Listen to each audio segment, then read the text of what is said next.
450 €, c'est le montant maximal que vous pourriez payer si vous jetez votre mégot dans les rues de la Ville Rose.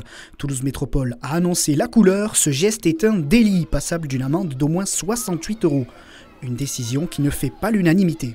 D'un côté, si je me ramasse l'amende, je serais un peu déçu, je trouve ça un peu cher. Et d'un autre côté, c'est bien parce que vu qu'on avait vu sur les panneaux publicitaires que tous les mégots descendent dans la Garonne et qu'elle est déjà bien dégueulasse, c'est pas plus mal qu'il y ait des sanctions un peu plus lourdes pour ça, quoi. Ça m'arrive de les jeter par terre, mais j'essaye de faire un maximum attention. Moi je trouve que c'est bien parce que au moins la ville elle reste un peu propre. Après peut-être qu'il y a d'autres façons de faire qui sont plus ludiques.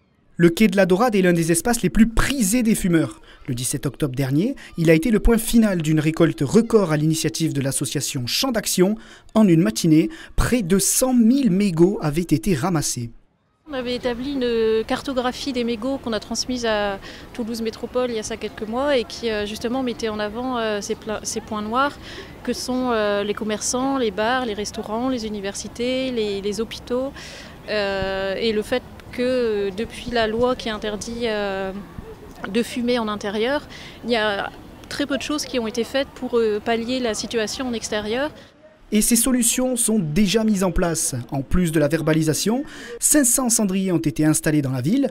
Une nouvelle campagne de sensibilisation a aussi été déployée. 50 000 cendriers de poche seront distribués. Dans son combat contre les mégots, la Ville Rose ne veut plus voir rouge.